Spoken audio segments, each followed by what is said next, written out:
ಓಂ ಶ್ರೀ ಗುರುಭ್ಯೋ ನಮಃ. ಎಲ್ಲರಿಗೂ ನಮಸ್ಕಾರ. ಧೃತಿ ಡಿವೋಷನಲ್ ಚಾನಲ್ಗೆ ಸ್ವಾಗತ. ನಾನು ಇವತ್ತಿನ ವಿಡಿಯೋದಲ್ಲಿ ಮಹಾಶಿವರಾತ್ರಿಯಿಂದ ಶಕ್ತಿಶಾಲಿ ಯೋಗ ಬಂದಿದೆ. ಮಹಾಶಿವರಾತ್ರಿಯಂದೇ ಶಕ್ತಿಶಾಲಿ ಯೋಗ ಬಂದಿದೆ. ಆ ಯೋಗದಿಂದ ಯಾವ ರಾಶಿಗೆ ಅದೃಷ್ಟ ಕುಲಾಯಿಸುತ್ತದೆ ಅಂತ ಇವತ್ತಿನ ವಿಡಿಯೋದಲ್ಲಿ ಹೇಳ್ತಾ ಇದ್ದೀನಿ.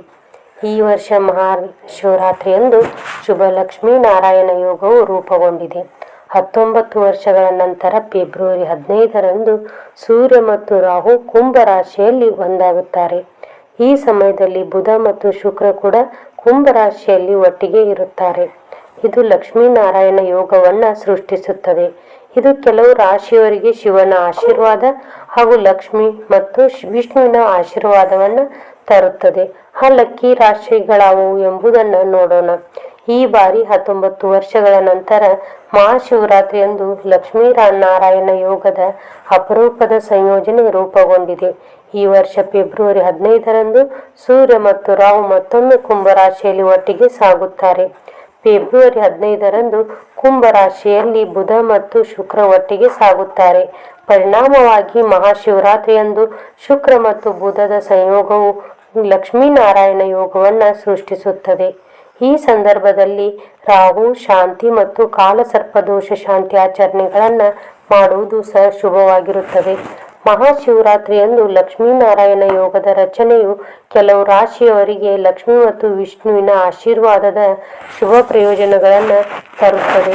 ಶಿವನನ್ನು ಪೂಜಿಸುವುದರಿಂದ ಅಶುಭ ಗ್ರಹಗಳ ಪರಿಣಾಮಗಳನ್ನು ಕಡಿಮೆ ಮಾಡುವುದಲ್ಲದೆ ಲಕ್ಷ್ಮೀ ದೇವಿಯ ಅನುಗ್ರಹದಿಂದ ಸಂಪತ್ತು ಮತ್ತು ಸಮೃದ್ಧಿ ಹೆಚ್ಚಾಗುತ್ತದೆ.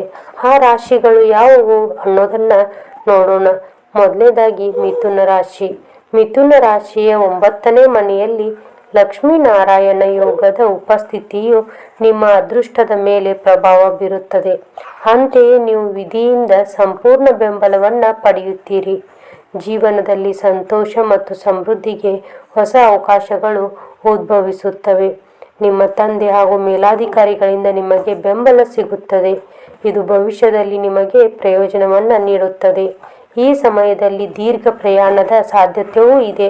ಕೆಲಸ ಮತ್ತು ವ್ಯವಹಾರಕ್ಕಾಗಿ ಕೈಗೊಂಡ ಪ್ರಯಾಣವು ಪ್ರಯೋಜನಕಾರಿಯಾಗಿದೆ. ಉನ್ನತ ಶಿಕ್ಷಣವನ್ನು ಪಡೆಯುವ ನಿಮ್ಮ ಬಯಕೆಯು ಈಡೇರುವಂತೆ ತೋರುತ್ತದೆ. ಆದಾಗ್ಯೂ ನೀವು ಆಧ್ಯಾತ್ಮಿಕತೆಯ ಕಡೆಗೆ ಸ್ವಲ್ಪ ಒಲವು ಹೊಂದಿರುತ್ತೀರಿ ಮತ್ತು ಶಿವನ ಆಶೀರ್ವಾದದಿಂದ ನಿಮ್ಮ ಚಿಂತೆಗಳು ಮತ್ತು ತೊಂದರೆಗಳು ಪರಿಹಾರವಾಗುತ್ತವೆ. ಸಿಂಹರಾಶಿ. ಮಹಾಶಿವರಾತ್ರಿಯಂದು ಲಕ್ಷ್ಮೀನಾರಾಯಣ ಯೋಗವು ಸಿಂಹರಾಶಿಯ 7ನೇ ಮನೆಯಲ್ಲಿ ರೂಪುಗೊಳ್ಳುತ್ತದೆ. ಇದು ನಿಮ್ಮ ಕುಟುಂಬ ಜೀವನದಲ್ಲಿ ಪ್ರೀತಿ ಮತ್ತು ಸಾಮರಸ್ಯವನ್ನು ಹೆಚ್ಚಿಸುತ್ತದೆ. ಕುಟುಂಬ ಸದಸ್ಯರಿಗೆ ನಿಮಗೆ ಸಂಪೂರ್ಣ ಬೆಂಬಲ ಸಿಗುತ್ತದೆ. ನಿಮ್ಮ ಸಂಪರ್ಕಗಳ ವಲಯ ವಿಸ್ತರಿಸುತ್ತದೆ ಮತ್ತು ಕೆಲವು ಹೊಸ ಪಾಲುದಾರಿಕೆಗಳು ಸಹ ರೂಪುಗೊಳ್ಳುತ್ತವೆ.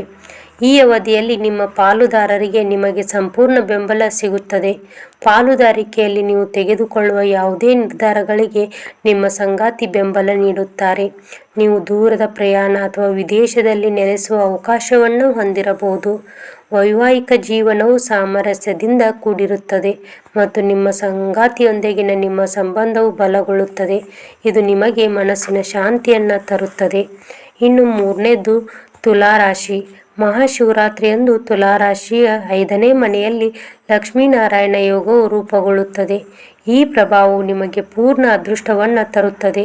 ನಿಮ್ಮ ಬುದ್ಧಿಶಕ್ತಿಯಿಂದ ನೀವು ಕಷ್ಟಕರವಾದ ಕೆಲಸಗಳನ್ನು ಸಹ ಸುಲಭವಾಗಿ ಪರಿಹರಿಸಲು ಸಾಧ್ಯವಾಗುತ್ತದೆ. ನಿಮ್ಮ ಸೃಜನಶೀಲ ಸಾಮರ್ಥ್ಯಗಳಿಂದ ನೀವು ಪ್ರಯೋಜನ ಪಡೆಯುತ್ತೀರಿ. ಈ ಅವಧಿಯಲ್ಲಿ ನಿಮ್ಮ ಮಕ್ಕಳಿಂದ ನೀವು ಒಳ್ಳೆಯ ಸುದ್ದಿಯನ್ನು ಸಹ ಕೇಳುತ್ತೀರಿ. ನೀವು ಸ್ಪರ್ಧಾತ್ಮಕ ಪರೀಕ್ಷೆಯಲ್ಲಿಯೂ ಯಶಸ್ವಿಯಾಗಬಹುದು. ಹಿಂದಿನ ಪುಣ್ಯ ಕಾರ್ಯಗಳಿಂದ ನೀವು ಪ್ರಯೋಜನ ಪಡೆಯುತ್ತೀರಿ. ಹಿಂದಿನ ಕೆಲಸಗಳು ಸಹ ನಿಮಗೆ ಪ್ರಯೋಜನವನ್ನು ನೀಡುತ್ತವೆ. ವೃತ್ತಿ ಬೆಳವಣಿಗೆಗೆ ಅವಕಾಶಗಳಿವೆ. ಅಪಾಯಕಾರಿ ಉದ್ಯಮಗಳಲ್ಲಿಯೂ ಸಹ ನೀವು ಲಾಭಕ್ಕಾಗಿ ಅವಕಾಶಗಳನ್ನು ಬಳಸಿಕೊಳ್ಳಲು ಸಾಧ್ಯವಾಗುತ್ತದೆ. 4ನೇದು ವೃಷಭ ರಾಶಿ. ವೃಷಭ ರಾಶಿಯು 10ನೇ ಮನೆಯಲ್ಲಿನ ಈ ಸಂಚಾರವು ನಿಮ್ಮ ಸಾಧನೆಗಳು ಮತ್ತು ಸಾರ್ವಜನಿಕ ಇಮೇಜನ್ನು ಹೆಚ್ಚಿಸುತ್ತದೆ. ನಿಮ್ಮ ವೃತ್ತಿ ಜೀವನವು ಅತ್ಯುತ್ತಮವಾಗಿರುತ್ತದೆ. ಸರ್ಕಾರಿ ಇಲಾಖೆಗಳಿಗೆ ಸಂಬಂಧಿಸಿದ ಕೆಲಸದಲ್ಲಿ ನೀವು ಯಶಸ್ವಿಯಾಗುತ್ತೀರಿ. ನಿಮ್ಮ ಕೆಲಸ ಮತ್ತು ವ್ಯವಹಾರದಲ್ಲಿಯೂ ನೀವು ಯಶಸ್ಸನ್ನು ಕಾಣುತ್ತೀರಿ. ನಿಮ್ಮ ಅನುಭವವನ್ನು ನೀಡಿದರೆ ನಿಮಗೆ ಅನೇಕ ಹೊಸ ಜವಾಬ್ದಾರಿಗಳನ್ನು ನೀಡಬಹುದು. ಸಮಾಜದಲ್ಲಿ ನಿಮ್ಮ ಗೌರವವು ಹೆಚ್ಚಾಗುತ್ತದೆ ಮತ್ತು ಜನರಲ್ಲಿ ನಿಮ್ಮ ಇಮೇಜ್ ಬಲಗೊಳ್ಳುತ್ತದೆ. ಈ ಸಮಯದಲ್ಲಿ ನೀವು ಕೆಲವು ಗಮನಾರ್ಹ ಯಶಸ್ಸನ್ನು ಪಡೆಯಬಹುದು. ಇನ್ನು 5ನೇದು ಮೇಷರಾಶಿ. ಮೇಷರಾಶಿಯು 11ನೇ ಮನೆಯಲ್ಲಿ ಬುಧ ಮತ್ತು ಶುಕ್ರ ಸಂಯೋಗವನ್ನು ಹೊಂದುತ್ತಾರೆ. ಈ ಸಂಯೋಗವು ನಿಮಗೆ ಆರ್ಥಿಕ ಲಾಭವನ್ನು ತರುತ್ತದೆ. ಶಿವನ ಆಶೀರ್ವಾದದಿಂದ ನೀವು ಹೊಸ ಗಳಿಕೆಯ ಅವಕಾಶಗಳನ್ನು ಪಡೆಯಬಹುದು. ನಿಮ್ಮ ಸಹೋದರ ಸಹೋದರಿಯಿಂದಲೂ ನೀವು ಬೆಂಬಲವನ್ನು ಪಡೆಯುತ್ತೀರಿ. ಅವರ ಸಹಾಯದಿಂದ ಯಾವುದೇ ಸ್ಥಗಿತಗೊಂಡ ಕೆಲಸವು ಯಶಸ್ವಿಯಾಗುತ್ತದೆ.